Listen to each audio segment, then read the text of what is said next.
Structure levels of proteins, the secondary structure. First, the contents. Secondary structure, alpha helix, beta pleated sheets, beta turns and random coils.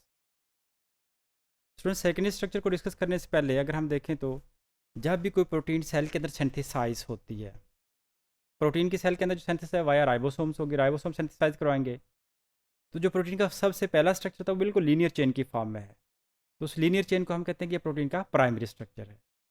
अब जो primary structure है, अगर protein primary structure की form में ही रहेगी तो वो protein proper function perform नहीं कर सकती है, क्योंकि उसने प्रॉपर शेप अटेन करनी है और अपने उसी शेप की वजह से वो क्या करेगी, डिफरेंट फंक्शन परफॉर्म करेगी। अब प्राइमरी स्ट्रक्चर जो है वो डिफरेंट स्टेप्स के ऊपर जो है उसकी फोल्डिंग होगी। प्राइमरी से जो पहला स्टेप है फोल्डिंग का, वो इसका सेकेंडरी स्ट्रक्चर है। सेकेंडरी स्ट्रक्चर्स में प्रोटीन की जो पॉलीपेप्टाइड चेन है वो लोकली अपने आप को फोल्ड करती है। लोकल फोल्डिंग का मतलब ये है कि अगर सपोज एक प्रोटीन की जो टोटल साइज जो है that is about 100 amino acids हैं, तो 100 में से पहले 20 अमाइनो एसिड्स एक पैटर्न से फोल्ड हो जाएंगे, अगले 30 अमाइनो एसिड एक डिफरेंट पैटर्न से फोल्ड होंगे, और उसके बाद आगे जो 50 अमाइनो एसिड्स हैं उनका फोल्डिंग पैटर्न डिफरेंट होगा।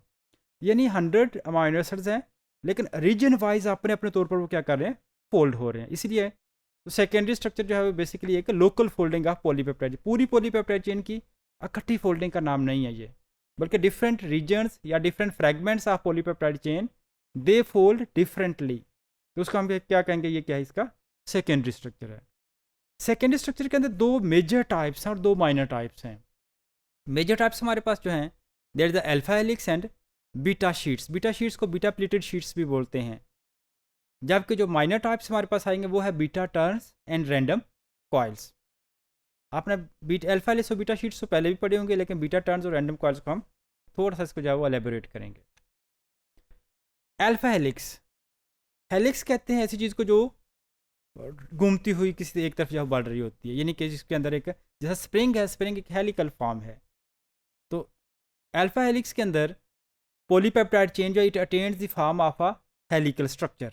एक हेलिकल स्ट्रक्चर की फॉर्म जो है वो एक स्प्रिंग की तरह ये अपने आप को क्या करती है कि जो है वो कॉइल करती है पॉलीपेप्टाइड चेन।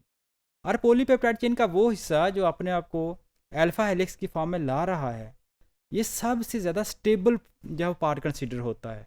यानी जितने भी सेकेंडरी स्ट्रक्चर बनेंगे सबसे स्टेबल जो है वो अल्फा हेलिक्स होता है।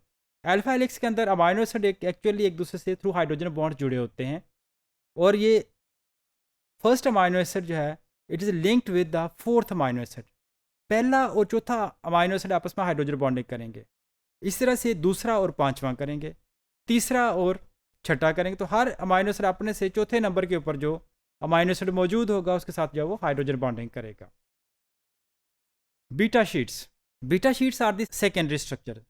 पहला अल्फा हेलिक्स है, उसके बाद दूसरा इंपॉर्टेंट स्ट्रक्चर जो हमें पॉलीपेप्टाइड चेन में मिलता है वो है बीटा शीट्स हैं।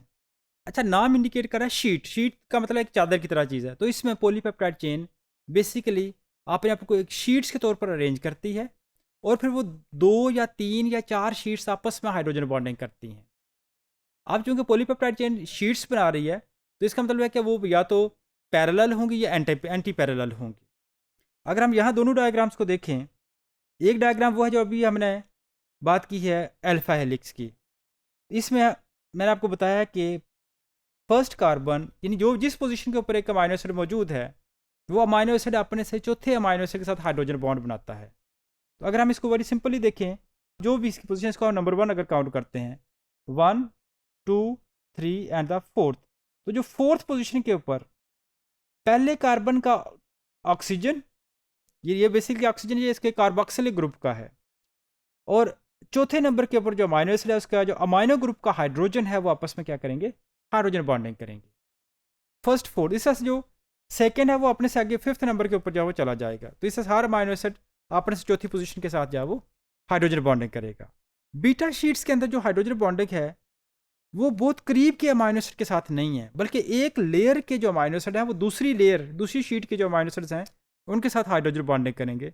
अलबत्ता हाइड्रोजन बॉन्डिंग हमेशा कार्बोक्सिलिक ऑक्सीजन और अमाइनो हाइड्रोजन के दरमियान होगी। तो यहाँ अगर इस डायग्राम में आप देखते हैं तो ये आपके पास बड़ा क्लियरली है कि किस तरह से रेड कलर में ऑक्सीजन है और वाइट कलर में हाइड्रोजन मौजूद हैं।